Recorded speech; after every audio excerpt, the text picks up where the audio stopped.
Hello दोस्तों, आप सभी लोग का स्वागत है हमारे चैनल पर नया है। चैनल को फटाफट सब्सक्राइब कर दीजिएगा, वीडियो को लाइक कर दीजिएगा। चलिए इस वीडियो की शुरुआत करते हैं। जैसा कि आप लोग जानते होंगे, बिहार लोक सेवा आयोग द्वारा आयोजित होने वाली टीआरई, जिसको टीचर रिक्रूटमेंट एग्जाम भी कहते हैं, उसका जो है चौथा चरण आने वाला है। तो उसके बारे में जानकारी देते हैं और साथ ही साथ में अब तक जितने भी कैंडिडेट टीआरई 1, 2, 3 में सेलेक्ट नहीं हो पाए हैं, या वो लोग थोड़ा सा निराश होंगे, क्योंकि अगर देखेंगे तो उत्तर प्रदेश में वैकेंसी आने रही है और साथ ही में झारखंड में भी वैकेंसी नहीं है। लगभग किसी भी स्टेट में इस समय वैकेंसी नहीं चल रही है बिहार को छोड़ करके। तो अदर स्टेट के जितने भी कैंडिडेट हैं सभी लोग बिहार पहुंचने की कोशिश कर रहे हैं। हालांकि हमारे उत्तर प्रदेश से और जो है कुछ ज़्यादा ही कैंडिडेट ऐसे हैं जो कि बिहार में पहुंचना चाहते हैं। तो उस सभी चीज़ों में बात करना चाहते हैं और उनको दिक्कतें इतना क्यों हो रही हैं, आखिर पद कितना आने वाले हैं, फॉर्म कब तक आएगा। देखिए, तो ऐसे खबरों की माने तो आप लोग अब तक तो पता ही पा गए होंगे, 20 नवंबर से पहले विज्ञापन आने की संभावना है, जो कि रजनीश कुमार यानी कि जो बिहार झारखंड न्यूज है वहाँ पर ये दिखाता था। हालांकि उनकी बातें लगभग सही रहती हैं, लेकिन अब 100% एथेंटिक के लिए भी नहीं कहा जा सकता। लेकिन फिर भी ठीक है कि अक्टूबर से नवंबर, क्योंकि रिक्तियाँ मांगी गई हैं, तो रिक्तियाँ मांगी गई है, उसके बाद जो है उम्मीद है कि जल्द से जल्द जो है आयोग के पास भेज दिया जाएगा। तो अगर यहाँ पर बात करें तो डोमिसाइल की, तो डोमिसाइल 100% नहीं लगेगा। इसके लिए आप लोग को परेशान होने की जरूरत नहीं है, ठीक है। तो डोमिसाइल का कोई प्रावधान नहीं है, क्योंकि माननीय मंत्री जी ने भी इस चीज़ पर स्पष्ट कर दिया। हालांकि बाद में सरकार कुछ करे वो अलग बात है, लेकिन अभी तक की स्थिति के अनुसार जो है डोमिसाइल टीआरई 4 में नहीं लगेगा, ये तो 100% श्योर हो गया है। पद की संख्या अगर देखें तो तकरीबन 1 लाख से अधिक पद आने वाले हैं, क्योंकि जो है इसमें कंप्यूटर साइंस यानी कंप्यूटर टीचर के भी पद जोड़े जाएंगे, तो जिसकी वजह से पदों की संख्या में वृद्धि की गई है। यानी कि जो कंप्यूटर के पद जोड़े जाएंगे अगर वो तो लगभग 20 से 25 हज़ार कंप्यूटर के पद हैं, तो अगर वो जोड़ दी जाए तो ये जो 80,000 भर्ती आने वाली है, तो 80,000 86,000 भर्ती जो है इसके लिए, मतलब टीआरई 4 में 86,000 वैकेंसी थी। अच्छा, ये वैकेंसी इतनी होती कहाँ से? जैसे अगर आप देखेंगे तो टीआरई 1 में भी काफ़ी ज़्यादा 79,000 प्राइमरी की थी, मतलब टोटल 1 लाख कुछ था, 1,80,000 के आसपास था। फिर टीआरई 2 में भी जो है 80,000 के आसपास था, फिर 3 में भी उतना ही था। तो इतना वैकेंसी क्या बिहार सरकार सच में भर रही है? बिल्कुल नहीं कर रही है। देखिए, आपको क्या होता है, आप लोग इसके बारे में अच्छे से समझ लीजिए। बिहार में क्या हो रहा है कि मान लीजिए टीआरई 2 की परीक्षा हुई, अब इसका रिजल्ट जो जारी किया, मान लीजिए 1 कैंडिडेट 1 मैटर आ रहा है, 1 कैंडिडेट 1 रिजल्ट को लेकर के, ठीक है। अभी जैसे कि कट ऑफ बनाने के बाद 100% सीट नहीं भरते ये लोग, 20-25 10-20% सीटें बचा लेते हैं। जैसे कि टीआरई 1 में प्राइमरी की 20,000 सीटें रिक्त थी, अब उसके बाद उन्होंने उसका नया विज्ञापन नहीं दिया, उसको जो है टीआरई 2 में, उसको टीआरई 3 में जोड़ दिया, यानी कि टीआरई 1 की बची हुई सीटों पर टीआरई 2 में जोड़ दिया गया, यानी ये टोटल वैकेंसी टीआरई 1 की ही है। तो इस तरीके से जो सीटें बच रही हैं, यानी कि जो कट ऑफ बनने के बाद सीटें बचती हैं, जैसे कि अगर आप उत्तर प्रदेश में देखेंगे 69,000 शिक्षक भर्ती में कई लिस्ट जारी की गई, यानी कि जब एक कैंडिडेट का वेरिफिकेशन कर लिया गया, उसके बाद जितने अवैध कैंडिडेट उनको बाहर करने के बाद जो है नई लिस्ट जारी की। लेकिन बिहार सरकार ऐसा नहीं हो रहा है, वहां पर क्या हो रहा है कि जो कैंडिडेट बच रहे हैं उनको नए एग्जाम में, मतलब कि एग्जाम अगला तुरंत आएगा और उसके बाद आपको उसमें फॉर्म भरना है। तो इस तरीके के, यानी अब तक अगर देखेंगे तो ये जो 2-3 लाख 4 लाख भर्ती बताते हैं, तो उसमें से जो है 2 लाख के आसपास, हालांकि भर्तियां बहुत दे रहा है, मैं बस आपको एक प्रक्रिया बता रहा हूँ कैसा हो रहा है वहां पे, ठीक है। तो उसके बाद नए रिक्त पदों को उतना नहीं जोड़ा जाता, आपके पुराने रिक्त पद ही बहुत ज़्यादा रहते हैं, जिसको नई भर्तियों में जोड़ करके बड़ा कर दिया जाता है। तो ये उसका एक रूल है, जो कि बहुत अच्छा रूल है, क्योंकि इसमें नए कैंडिडेट को भी मौका मिलता रहता है, तो जिसकी वजह से दिक्कतें नहीं हो रही हैं कैंडिडेट को, ना ही कोई इसमें विरोध हो रहा है। और वहीं उत्तर प्रदेश में आप देखेंगे उसके बारे में चर्चा करने लायक ही नहीं है, ठीक है। तो अभी इस बात में हम आपको बताते हैं कि फॉर्म कब तक, यानी फॉर्म कब, तो आप जान गए 20 नवंबर तक अगर आ गया तो भाई फॉर्म आ जाएगा। 1 लाख से पद, अभी यहाँ पर प्राइमरी के कैंडिडेट उनके लिए पदों की संख्या थोड़ा सा ज़्यादा है, क्योंकि अगर आप देखेंगे टीआरई 3 में पद प्राइमरी के और भी पद जोड़ने वाले थे, लेकिन किन्हीं कारणों की वजह से नहीं जोड़ पाए। तो प्राइमरी के पद बहुत ज़्यादा खाली हैं, क्योंकि डीएलएड के कई सारे जो उत्तर प्रदेश के डीएलएड कैंडिडेट हैं उनका सिलेक्शन मिडिल क्लास में हो गया है। तो प्राइमरी की नौकरियां टीआरई 1 में बहुत सारे लोगों ने, टीआरई 2 के सिलेक्शन और टीआरई 3 में भी होगा, तो वहाँ पर प्राइमरी के पद तकरीबन 15-20 हज़ार वहीं से खाली हो जाएंगे। तो वहाँ से जो खाली होंगे, और साथ ही में कई सारे लोग कई तरीके से जो है कई 1 कैंडिडेट 1 रिजल्ट में भी जारी किया गया था, तो उन लोग का बचा हुआ है, तो वो सभी जारी किए जाएंगे। तो प्राइमरी के तकरीबन 40,000 पद हो सकते हैं, क्योंकि इसके बारे में ऑफिशियल अपडेट नहीं है। हालांकि इतना तो समझ लीजिए प्राइमरी के सबसे ज़्यादा पद रहेंगे, ये तो 100% श्योर है। और बाकी वही सब डिवाइडेशन पद रहेंगे, अपना अपने हिसाब से जिसका जो सब्जेक्ट है उस हिसाब से जो पद आएगा आप लोग देख लीजिएगा। हालांकि वैकेंसी सभी में 9-10 की वैकेंसी थोड़ा सा कम है, लेकिन 6-8 की वैकेंसी है, 11-12 की भी वैकेंसी है, ठीक है। स्टेट वाले जो क्वालिफाई हैं वो अपना ध्यान देंगे। अब टीआरई 4 का जो पैटर्न होता है वो आप लोग समझ गए होंगे, किस तरीके से एग्जाम करवाता है, अब तक आप लोग इतना समझ गए होंगे। लेकिन सिलेक्शन क्यों नहीं हो रहा है अभी तक? देखिए, इसके 2-3 कारण है। वैसे तो हमने लगभग लो है मेरे मतलब जानकारी के अनुसार मैं आपको बता रहा हूँ, तकरीबन 300 से 400 कैंडिडेट ऐसे हुए हैं जो बिहार में सेलेक्ट हुए हैं टीआरई 1 से, ठीक है। तो उनसे बात करने पर एक चीज़ स्पष्ट हुई। देखिए, पहली बात तो पढ़ाई करने के लिए कोई ऐसा नहीं है कि इसका जिसका सिलेक्शन हो जाए वो आपको ज्ञान देता है, ये तो 100% श्योर है।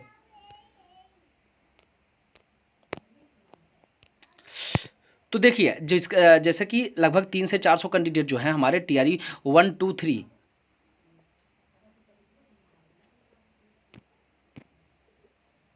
तो जैसा कि वो जो कैंडिडेट सिलेक्ट हुए हैं वैसे तो ये 100% श्योर है, जो सिलेक्शन पा जाता है वो आपको ज्ञान देगा कि नहीं ऐसा नहीं, ऐसा पढ़ो, ये सब कुछ नहीं है। मेन चीज़ है कि आप जितना पढ़ रहे हैं वही आपका है, क्योंकि अगर आप किसी भी कैंडिडेट से पूछेंगे तो आपको अलग अलग तरीके से ही ज्ञान वाली बातें बताएगा, जो कि बिल्कुल एक अलग अलग तरीके से होती है। कोचिंग संस्थान की बात करेंगे तो अपने बैच से सिलेक्शन देने की बात करेंगे कि हमारा बैच ले लो 100% सिलेक्ट हो जाओगे, ऐसा वैसा। उसी कोचिंग संस्थान में सभी लोग जो है बीपीएससी का फॉर्म भी भरे रहते हैं, वो अपने स्वयं नौकरी का वेट कर रहे हैं, ठीक है। मैं किसी कोचिंग संस्थान का नाम नहीं लेना चाह रहा हूँ, सभी कोचिंग संस्थान की बात कर रहे हैं जो आपको बैच पे बैच बेच रहे हैं। अभी जो कैंडिडेट सिलेक्ट हुए हैं उसमें से 90% अगर आप देखेंगे तो वो क्या हुआ है कि वो लोग कोचिंग संस्थान के भरोसे सिलेक्ट नहीं हुए हैं, अगर आप देखेंगे। हालांकि कोचिंग बैच खरीदे हैं, ऑनलाइन पढ़ रहे हैं, ऑफलाइन पढ़ रहे हैं, वो पढ़ रहे हैं, बस अपना प्रिपरेशन कर रहे हैं, लेकिन साथ साथ में सेकंड ऑप्शन उनके पास बुक्स का है। देखिए टीआरई की परीक्षा हो रही है, ये बीपीएससी कराता है, 5 ऑप्शन देगा। कंप्यूटर जो कोचिंग संस्थान है उनके बस का नहीं है आपको 5 ऑप्शन वाला खेल समझा देना। और अगर आप देखेंगे पीसीएस और यूपी आईएएस पीसीएस जो भी एग्जाम होते हैं यूपीएससी के द्वारा और यूपी पीसीएस के द्वारा, इनमें 90% कैंडिडेट जो है सेल्फ स्टडी पर ज़्यादा विश्वास रखते हैं, क्योंकि एक बार नोट्स बन गए तो आपको जो है बुक्स के ऊपर विश्वास रखना है। तो मेन चीज़ यहाँ पर आप जो भी है वो बुक्स के ऊपर रखिए। आप पढ़ना क्या है इसके बारे में हम आपको बता रहे हैं। देखिए वैसे आप जिन जिन कैंडिडेट से सेलेक्ट हुए उनसे नोट्स मांगने की आपको बिल्कुल जरूरत नहीं, क्योंकि आपको वो बकवास की बातें बताएंगे जिससे आप पूरी तरीके से गलत हो जाएंगे। क्योंकि ऐसे कैंडिडेट जो होते हैं वो जो है 90% लोग कुछ उसमें से ऐसे होंगे जो आपको पूरी तरीके से बताएंगे, अरे बहुत मतलब कठिन आता है ऐसा करके, तो आपको कोई दिक्कत नहीं है।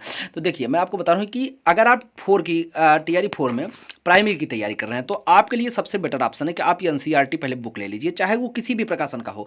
आप एनसीईआरटी ले सकते हैं, नॉर्मल बुक भी लेंगे तो उसमें आपको जो है क्वेश्चन निकालना बड़ी दिक्कतें हो जाएंगी। तो आप किसी भी प्रकाशन की बुक्स ले सकते हैं। अगर आप एनसीईआरटी ले रहे हैं तो एनसीईआरटी आप ले लीजिए 6 से लेकर के 10 तक की। मैं 12 तक की एनसीईआरटी नहीं बता रहा हूँ, 12 तक आएगा ही नहीं क्वेश्चन प्राइमरी में, ठीक है। 6 से लेकर के 10 तक की एनसीईआरटी ले लीजिए। और बिहार राज्य सरकार द्वारा आयोजित बीएससीईआरटी राज्य शैक्षणिक अनुसंधान जो प्रकाशन होता है राज्य का, वो आप ले लीजिए। 6, 7, 8 का इतिहास, भूगोल, नागरिक शास्त्र और जो है आपका साइंस, ये आप 4 ले लीजिए। माने 6, 7, 8 की किताब आपके इलाके में कोई भी अगर बिहार में सेलेक्ट हुआ है तो आप वहाँ से उसको मंगवा सकते हैं। अगर आपके पास ऐसा नहीं हो पा रहा है तो आप किसी भी तरीके से वो किताबें वहाँ से मंगवा लीजिए, या फिर जो है बहुत जो है वहाँ राज्य वाली किताब गूगल से डाउनलोड करके उसका आप नोट्स बना सकते हैं, वो आपकी किताब मिल जाएगी। जिनको नहीं मिलेगा वो लोग कमेंट कर सकते हैं, तो हम उनको लिंक प्रोवाइड करवा देंगे।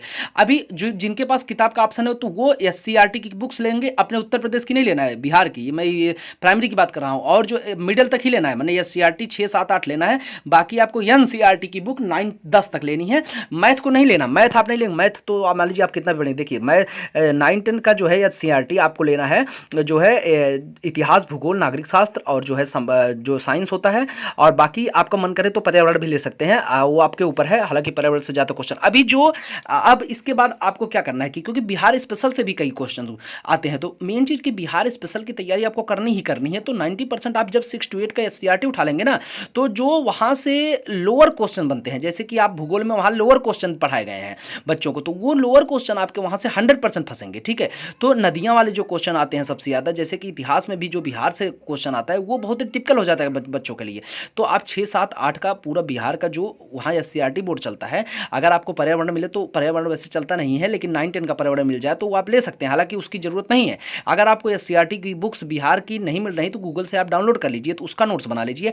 और उसके बाद आपको कोई भी प्रकाशन की एक किताब लेनी है बिहार स्पेशल, जो बिहार स्पेशल प्रीवियस ईयर होता है। चाहे अभी हम कोचिंग संस्थान का नाम नहीं ले रहे हैं तो इसमें ऐड वाली बात आ जाएगी, लेकिन कई कोचिंग संस्थान है कि जिसमें प्रीवियस ईयर चलाते हैं। मैं प्रकाशन में भी कई सारे किरण प्रकाशन है, यूथ हैं और सार संग्रह का है, और हमारे खान सर भी बुक्स चलाते हैं, तो वो उन सभी में से किसी का भी आप ले सकते हैं। तो आपका वो पर्सनल रीजन आपको किसका समझ में आ रहा है, बिहार स्पेशल आपको लेना है, ठीक है।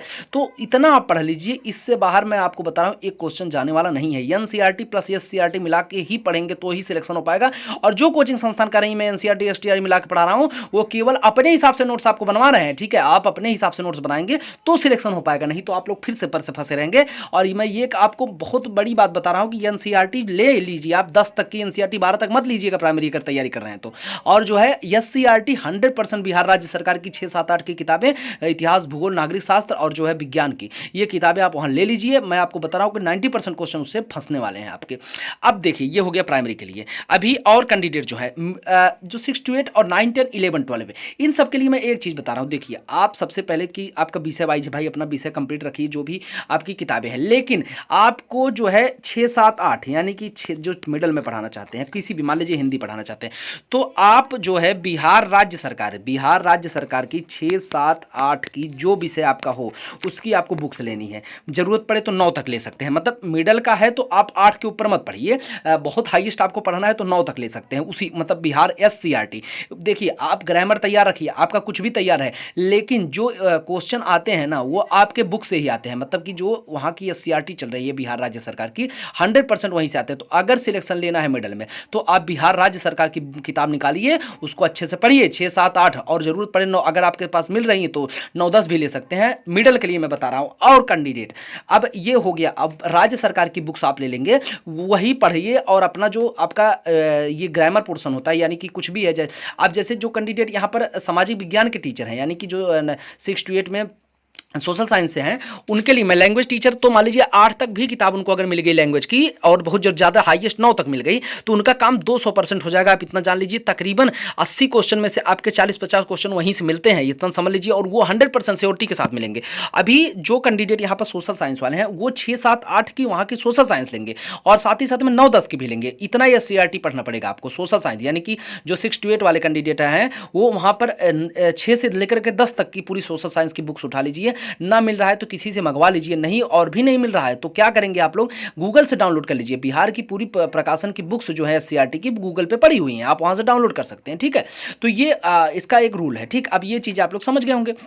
अगर वैसे कोशिश करिए कि आपको सरकारी स्कूल की जो किताबें हैं वो मिल जाए तो बहुत अच्छा है, आप डायरेक्ट हेडमास्टर से बात करके ले सकते हैं। तो अभी जो कैंडिडेट 9 10 और 11 12 के लिए हैं, तो देखिए 9 10 11 12 वाले के लिए थोड़ा सा यहाँ पर जो 9 10 11 12 तक आपको पढ़ना ही पड़ेगा, एससीईआरटी ही पढ़िए। आप जान लीजिए 9 10 11 12 के जितने भी कैंडिडेट हैं वो लोग आप जो है बिहार राज्य सरकार की एससीईआरटी उठा लीजिए, क्योंकि मिडल की नहीं आपको जरूरत है, 8 के बाद ही उठाइए, यानी 9 10 11 12 की पूरी किताब ले आइए, जो भी आपका सब्जेक्ट, केवल आपको सब्जेक्ट वाला ले आना है, क्योंकि जीएस आपका 40 नंबर आता है, उसमें से आप कितना भी पढ़ेंगे तो वो 40 में 30 नहीं सही हो पाएगा, उसमें 15 20 होगा, तो वो आप वैसे भी पढ़ के निकाल सकते हैं। लेकिन आपको 80 में कम से कम 60 नंबर का टारगेट लेके चलना है तो सिलेक्शन हो पाएगा। उधर से 20 25 आएगा आपका और इधर से 60 65 होगा तो 90 हो जाएगा। तो इसके चक्कर में आपको जो है टारगेट पूरा लेके चलना है। तो अभी जो आपका मेन चीज़ है यही है, मैं आपको स्पष्ट तौर पे बता दे रहा हूँ कि एससीईआरटी जो है 6 जैसे कि आपका 6 7 8 यानी कि मिडिल टीचर के लिए हैं, तो आप 6 7 8 की एससीईआरटी बहुत हाईएस्ट 9 तक की अपने लैंग्वेज की, यानी जो विषय आप पढ़ाना चाहते हैं उसी की, चाहे आप मंगवा लीजिए चाहे आप गूगल से डाउनलोड कर लीजिए। बिहार राज्य सरकार की मैं बात कर रहा हूँ, यूपी से नहीं पढ़ना है आपको। और 9 10 11 12 वाले 9 से 12 तक की सारी किताबें ले लेंगे उसी राज्य सरकार की। अब वो सरकारी विद्यालय वाली अगर आपको किताबें मिल रहा है तो आप उसको ले सकते हैं, नहीं तो गूगल से डाउनलोड कर लीजिए, बिहार में जाकर के वहाँ से ऑफलाइन ले लीजिए, किताबें अवेलेबल हैं। बिना किताबों से पढ़ने पर सिलेक्शन होने वाला नहीं है, मैं इस बार की 100% गारंटी लेता हूँ। और ना विश्वास हो तो आप पूरा पढ़ के चेक कर लीजिए, अगर आपको हो गया तो आप बताइएगा। हालांकि वो अलग बात है कि कुछ कैंडिडेट बहुत ब्रिलियंट होते हैं, उनकी बात मैं नहीं कर रहा हूँ, लेकिन आपको 100% सटीक मैटर, देखिए कोचिंग संस्थान से आप पढ़िए, मैं पढ़ने के लिए मना नहीं कर रहा हूँ, लेकिन अपना एक एक्सपर्ट जो एडिशनल एफर्ट होता है जो कैंडिडेट स्वयं लगाते हैं वो आपको लगाना पड़ेगा, बिना उसके लगाए आपको कुछ नहीं होने वाला, मैं स्पष्ट तौर पर बता दे रहा हूँ। तो ये चीज़ें हैं। अब आप इसके आगे जो भी, अगर आपको ऐसे लग रहा है कि मेरी वीडियो गलत है तो कोई दिक्कत नहीं है, अगर सही लग रहा है तो वीडियो को शेयर कर दीजिएगा, चैनल को सब्सक्राइब कर दीजिएगा और वीडियो को लाइक कर दीजिएगा गाइस। फटाफट चैनल को सब्सक्राइब करिए। Thank you for watching.